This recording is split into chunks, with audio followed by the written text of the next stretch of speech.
Aquí en Punto a Punto en Córdoba y para la red de retransmisores de la provincia. ¿Cómo le va? Buen día. Buen día, Patricio, ¿cómo anda? Gracias por llamar. No, la verdad, gracias por usted por atendernos, pero la verdad que si le tengo que preguntar a un economista, me va a responder, calculo, como yo pretendo, que es que los economistas no hacen futurología, sino los economistas se basan en hechos reales, ¿no, Jorge?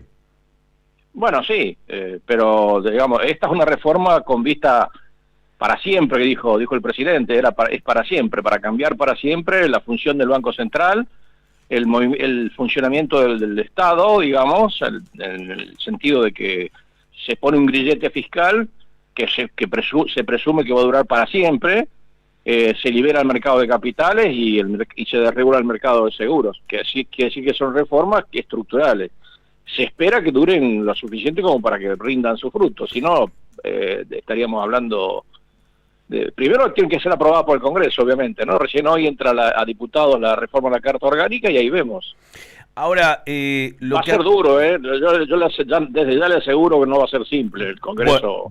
Bueno, porque creo que es una reforma más que va a tener que atravesar la política, y lo que yo pretendo charlar con usted en los minutos que nos podamos dar en el aire, más allá de que el tiempo apremia todo, es tratar de preguntarle qué considera que fue el anuncio económico más importante de esta cadena nacional. No, son los cuatro importantes. Él lo aclaró bien. Pero yo creo que la reforma de la Carta Orgánica y el shutdown del Estado son las dos más importantes. En cuanto a la primera, yo creo que la gente tiene que saber que el Banco Central ha sido de alguna manera vaciado. Por ejemplo, sacarle reservas al Banco Central para pagarle al fondo, como hizo Néstor Kirchner, y ponerle una letra intransferible, con la cual el Banco Central no puede hacer prácticamente nada, porque es una letra intransferible. Entonces es vaciarlo al Banco Central, porque si usted hacía el cálculo en ese momento, le daba que el Banco Central tenía patrimonio neto negativo en su balance. Está bien. Porque ¿cuál es el valor de mercado de una letra intransferible? Cero. Ahora, perdone que lo interrumpa, algunas todavía maniobras así de letras se vienen haciendo en otros ámbitos también de la economía argentina, ¿no? No, ahora no hay más letra. Ahora lo que hace el Banco Central es operar en el mercado de futuros del dólar, controlar directa o indirectamente el tipo de cambio.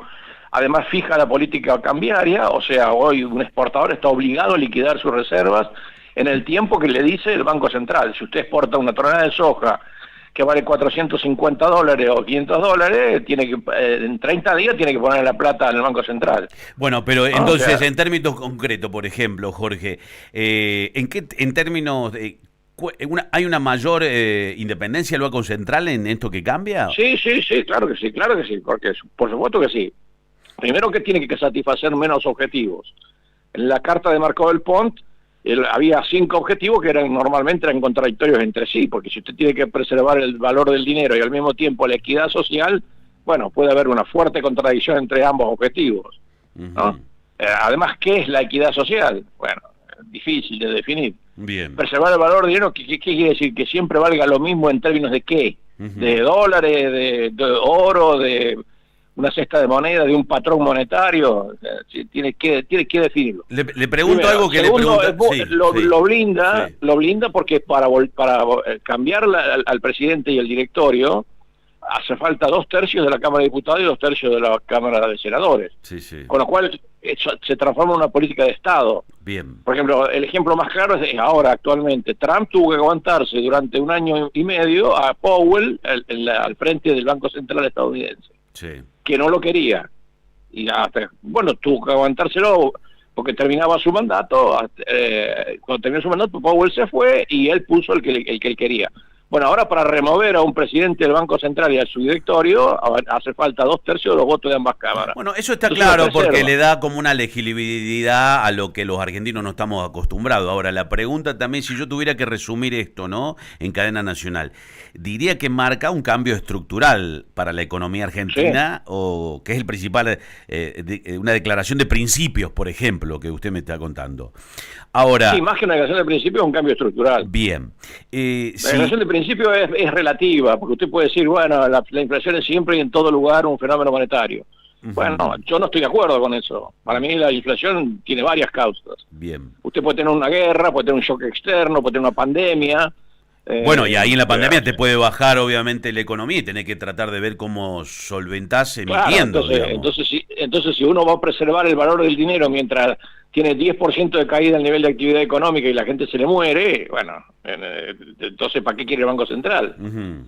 O sea que habría que cuando se haga la reforma, hay que poner como el objetivo principal es preservar el valor del dinero, salvo en los casos de urgencia, claro, o emergencia que ameriten que el financiamiento del Tesoro se haga con emisión monetaria. No quisiera ser y entonces claro, ponerle un cierto límite a ese financiamiento, porque tampoco puede ser que en nombre de una pandemia se rife la plata a lo pavo, ¿no es cierto? Pero digamos, yo creo que no hay que ser tan estricto, no hay que pasarse de un extremo al otro.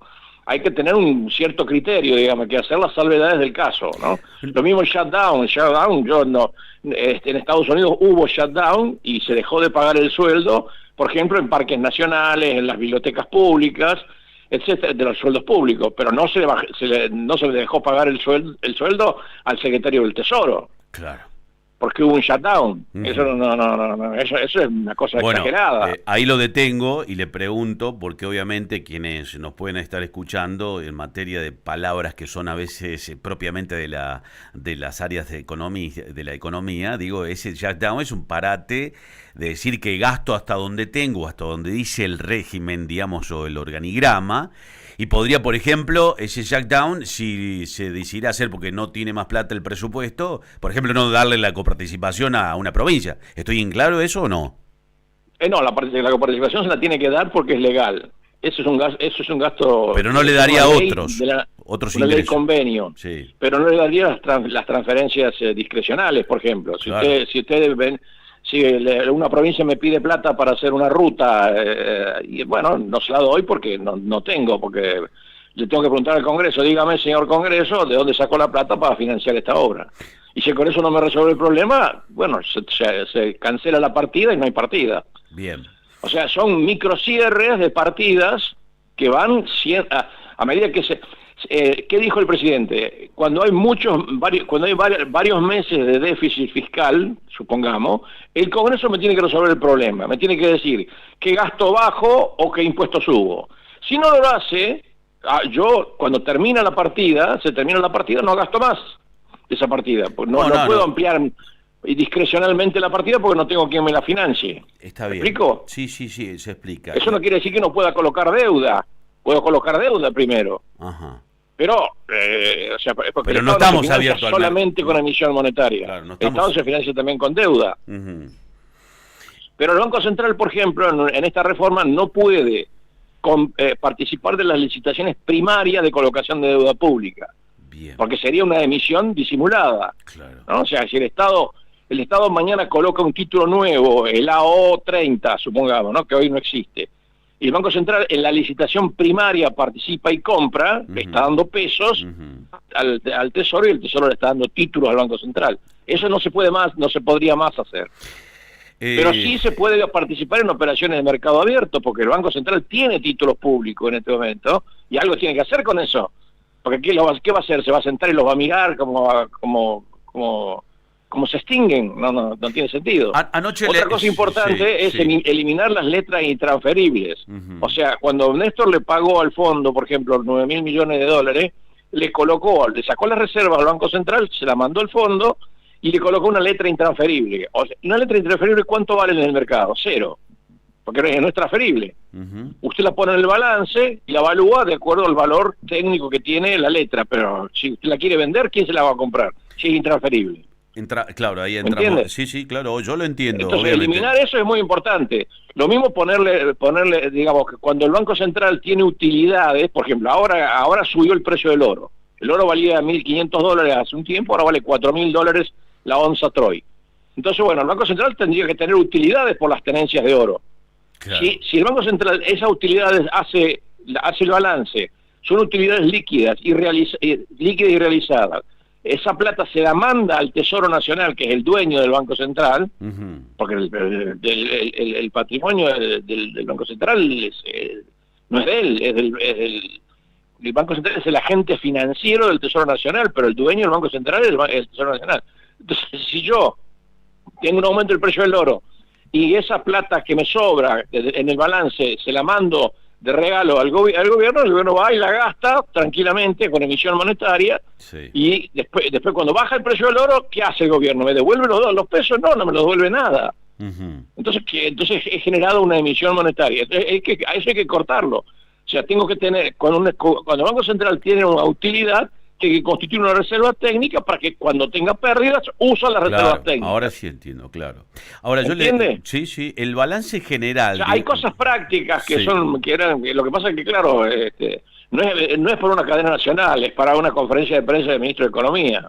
A eso quería entrar, ahí me abre esa puerta porque yo leí a varios economistas anoche, por eso la producción decidió llamarlo hoy a usted y muy amable nos está atendiendo. Digo, habrá un debate en economistas, porque mientras algunos consideran que limitar la emisión fortalece la estabilidad macroeconómica, otros te dicen o te advierten que un banco central con menos herramientas podría tener menor capacidad para responder la crisis financiera y económica. Claro, tiene menor capacidad, por supuesto que le saca capacidad, eso no cabe ninguna duda. Al perder discrecionalidad también pierde capacidad, eso es obvio.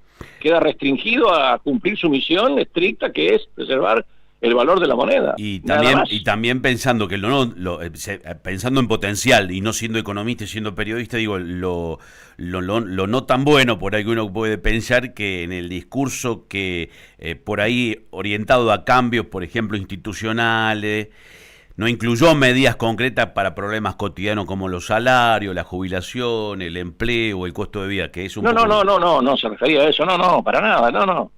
No, esto es básicamente el mercado de capitales y financiamiento y política monetaria. Pero si tuviéramos ese mercado de capitales, quisiera entender, Jorge, y cierro con esto, si tuviéramos eso que decía hace un ratito en su narrativa, financiamiento externo, cosa que no tenemos o lo hemos tenido, digamos, podríamos compensar esto de que decir, bueno, tengo un presupuesto, acoto, pero me voy financiando afuera, digamos, ¿no? Y eso acota también. Claro, bueno, por eso digo, yo creo que primero tendrían que haber hecho dos cosas antes de hacer los anuncios de anoche. Uno, liberalizar totalmente el mercado de capitales. Por ejemplo, hoy usted exporta una tonelada de soja y le tiene que poner los dólares en 30 días al Banco Central. Sí. Y el Banco Central le da pesos. Y usted con los pesos sale a comprar la soja a los productores agropecuarios. Sí. ¿No? Esa es una obligación que es un cepo cambiario. Es un control de cambios. Eso tiene que haberse eliminado. O sea, yo tengo que hacer una reforma donde preservo el valor del dinero en un mercado de libre movilidad de capitales. Porque preservar el valor del dinero en un mercado cerrado de capitales, bueno, es completamente distinto, ¿no? Eso es una reforma que tendría que haberse hecho antes. Otra reforma que tendría que haberse hecho antes es que el Tesoro tome deuda en los mercados internacionales. Le doy un ejemplo. Hoy el bono global 35 rinde a los tenedores el 8,30% anual. Sí. ¿Cuánto superávit fiscal necesita usted para pagar los intereses de un bono que le rinde el 8,30% anual? Infinito. ¿Me entiende? Entonces, lo primero que tendría que haber hecho es ir al mercado internacional, tratar de bajar el riesgo país, tratar de tener una tasa de interés más compatible con el crecimiento económico y recién después ponerle esta restricción y este grillete fiscal. Lo quiero seguir en su especialidad, de verdad que le agradezco, porque uno trata de seguir en estos últimos años a los economistas, pero si tuviera que cerrar esto, digo, más allá del contenido técnico, y digo, esta cadena nacional, me pregunto, ¿logra transmitir esa confianza y previsibilidad a los argentinos y los mercados, o todavía quedan interrogantes, digo, con respecto a un montón de temas? Y las tramite parcialmente porque vuelto a repetir, todas las leyes tienen que pasar por el Congreso. Ha politizado prácticamente el 100% de la cadena, digamos, en materia económica. Claro, bueno, el 100% de la cadena son 5 proyectos, o 4 o 5 proyectos de ley, no sé cuántos serán, que van a ir al Congreso y que el Congreso las aprobará o no.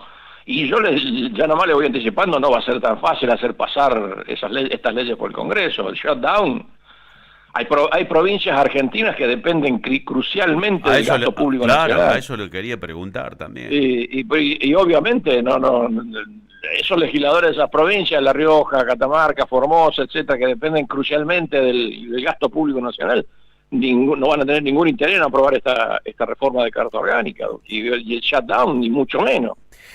Jorge, la verdad que le agradezco muy amable su gentileza de atendernos y yo me quedo pensando, digo, si no hay problema, le agradezco su minuto, pero digo, ¿qué impacto podrá tener real, ¿no?, en las medidas anunciadas que hablan a los mercados? ¿Cómo reaccionarán los inversores después de este anuncio, ¿no? Porque esto también es un efecto, digamos, de acción y reacción, ¿no? Bueno, ahí yo le diría, hagamos el ejercicio de imaginación, póngale que en agosto están todas aprobadas las leyes que anunció Milei anoche. Sí. Eso va a tener un efecto positivo para la confianza, eso no tenga ninguna duda. Claro. Si el 30 de agosto están aprobadas todas las leyes que Milei anunció anoche, hay que ver el texto, ¿no? Por supuesto, la letra chica. Sí. En 9 minutos no se pueden comentar 5 leyes. No.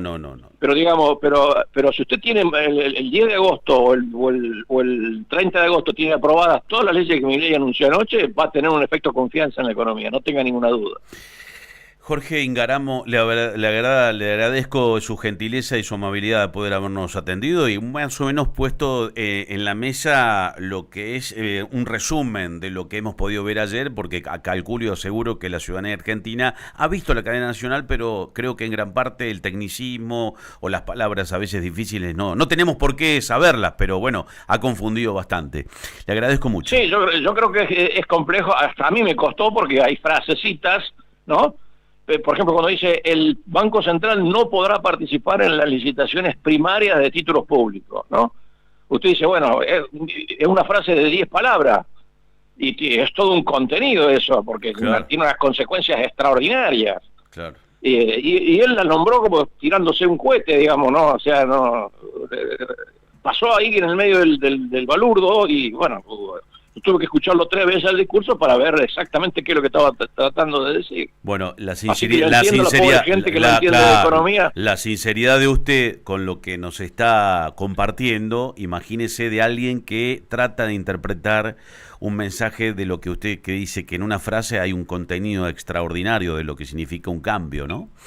Claro, por supuesto, eso estoy de acuerdo. Estamos en tiempos difíciles. Le agradezco mucho, Jorge, muy amable, muy atento. Gracias a ustedes, gracias por llamar, hasta luego. Hasta las 12, seguimos en Decilo Como Es. 97.